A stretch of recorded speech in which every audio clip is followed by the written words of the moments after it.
Namaskar friends and welcome to this press conference. As you are aware, the 43rd GST Council met today, nearly 8 months after its last meeting. Honorable Finance Minister and her team are here to brief us on the outcome of the meeting. I take this opportunity to welcome the Honorable Minister for Finance and Corporate Affairs, Srimati Nirmala Sitharaman ji. I extend a warm welcome to you, Madam. I also extend a warm welcome to Honorable Minister of State for Finance and Corporate Affairs, Shri Anurag Singh Thakur ji.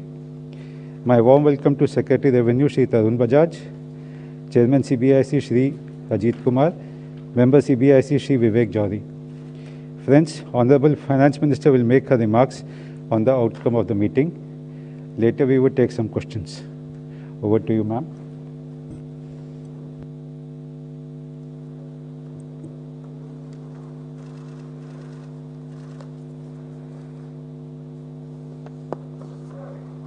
Namaskar and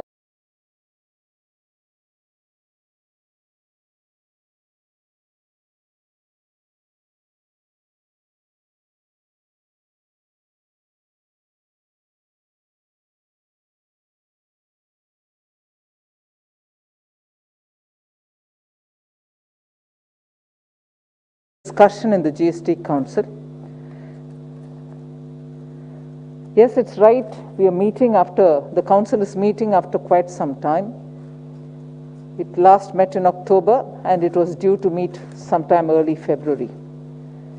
But I'm sure our media friends will be aware that February was budget.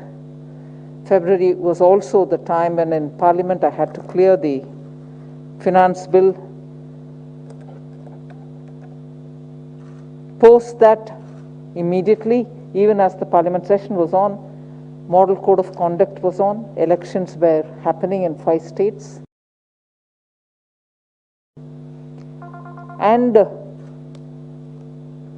post the election, immediately after the new governments were formed, we've had this council. A council meeting in between would have meant that finance ministers from 5 states wouldn't have been present.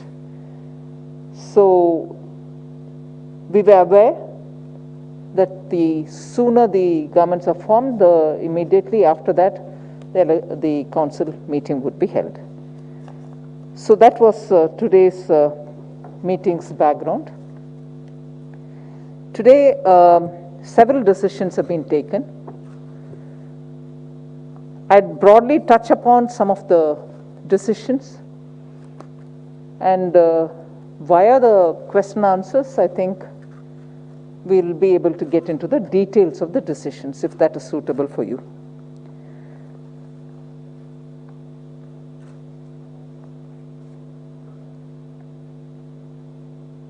Issues of COVID-related equipments was one item in the agenda which had a very detailed discussion. Several issues were within it raised and discussed, and you are aware that ad hoc exemptions were given for many of these COVID-related items.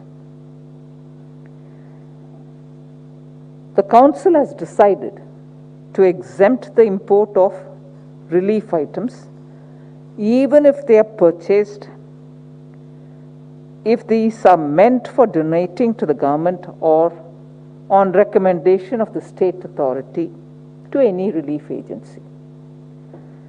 Also, this exemption has been extended till 31st August 2021.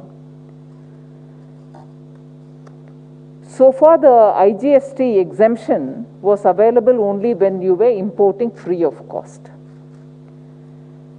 This exemption also has been extended to 31/8/2021. With the rising cases of black fungus, a particular medicine which is required for it called amphotericin B has also been included into the exemption list.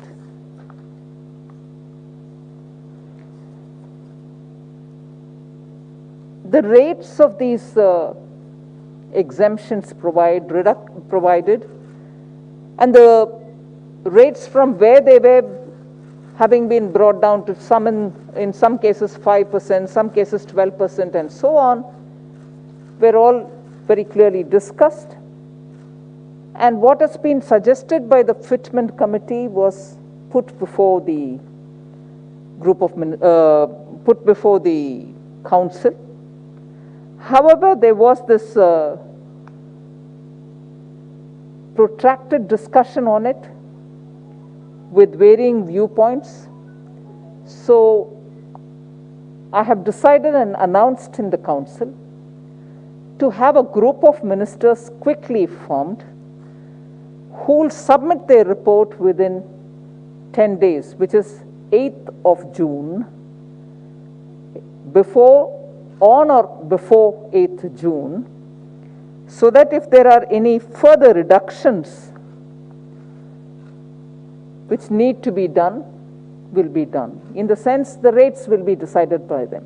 So in a way, the exemptions that we had been given, but any new rates will now be decided by them. By the GOM, which will get constituted, I suppose, by tomorrow. There were other GST issues which were also discussed. Some clarificatory agenda have also been added to it. There will be a press release which will be giving you all the details. As always, the duty or responsibility of the council's administration, the secretariat of the council, is to draw the attention of the GST council on the inversion related matters. You are very familiar that we have raised it once before, twice before. Particular items were also shown as those in which we have problems about inversion, which results in revenue not being generated as much as the refunds being given. So that was raised even today with two examples put forward of textiles and footwear. Like last year, and rightly, it was felt by the council that this is not the appropriate time to go for the correction in the inversion duty. So that remains where it is. I think one of the biggest decisions of today is on the reduction of compliance burden of small taxpayers and also some medium-sized taxpayers.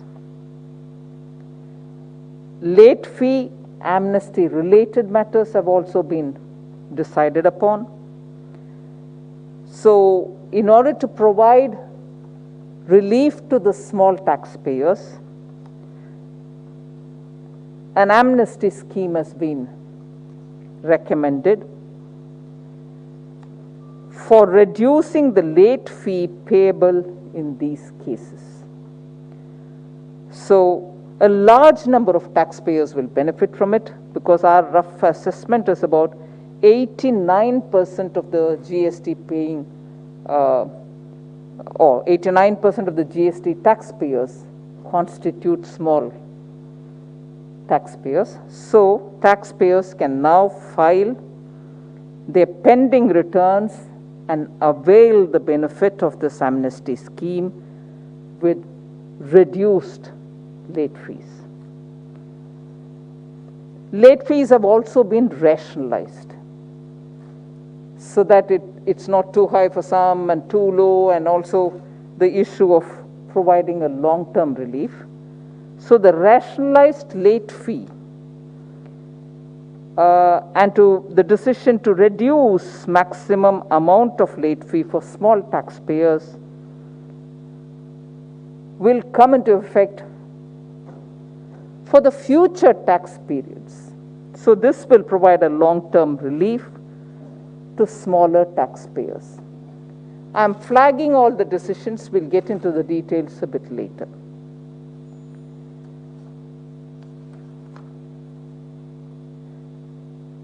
annual return filing has also been simplified. I'll give you the details a bit later. You'll know that the Council has recommended to amend the CGST Act to allow for self-certification of reconciliation statements instead of getting it certified by chartered accountants. You know, this is a decision of 2020 of the GST Council, and that has also become a part of the Finance Act of this year. Then the annual return filing will continue to be optional for financial year 2020-21 for small taxpayers having turnover less than 2 crores, while reconciliation statements for the year 2020-21 will be furnished only by those taxpayers whose turnover is 5 crore or more. Then there was a discussion about the quarterly return filing and quarterly payment, the QRQP.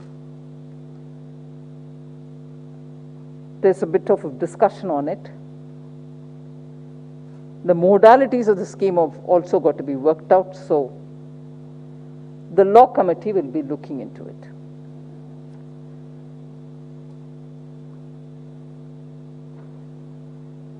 Almost near the end of the day's discussion was this discussion on the compensation cess. The same formula as is of last year will be adopted this year also. So a rough estimate that the center will have to borrow about 1.58 lakh crores and pass it on to the states on a back-to-back arrangement like we did last year. But more importantly, on the compensation cess-related matters, we are in the last of the 5 years of the 14% compensation, which is protected revenue-based compensation discussion. Even from last year, there's been worry if there will be an opportunity to extend it beyond July 22. So I've assured the members that there will be a special session only to discuss that one agenda of how compensation cess will be collected, how long will it be collected, how much will be collected beyond July 22. So there will be a special session, and I've assured the members that we'll call that as early as possible. So these are broad contours, but of course we can get into the details once the question answers session is started off. Thank you, ma'am. Number 18.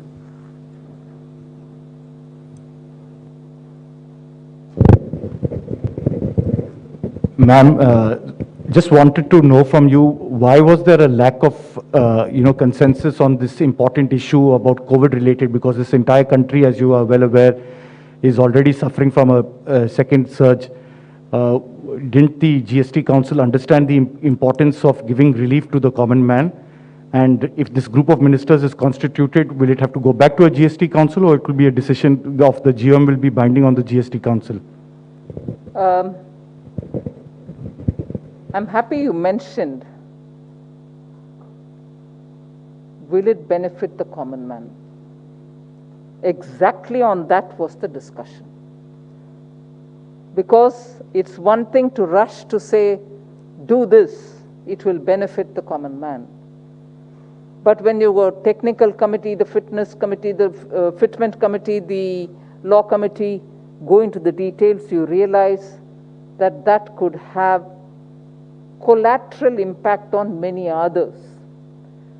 I'm not talking about the revenue generation aspect, but how many other items will get included in it, as a result of which, how are you going to implement it? and such questions. And will actually these benefits, because they are going to manufacturers or intermediaries who are bringing it from somewhere, the local manufacturer, will actually these benefits eventually be passed over to the end user, the patient, the citizen? On that, there were differing views. And therefore, I suggested that a GOM go into the details and then take a call. I would underline the fact that it is not as if there was one segment which said, oh, on humanitarian consideration, you have to do it. And another segment said, we don't care for the humanitarian segment. No.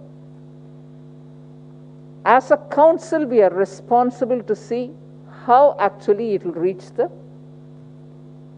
end user, which is the common man of the country. So on that, there were substantial points which highlighted this argument as much as that argument. And therefore, we have to go into the details. The GOM will be coming back, and we will probably discuss among ourselves and take a call on how to immediately take a call, final call on it. And number 22.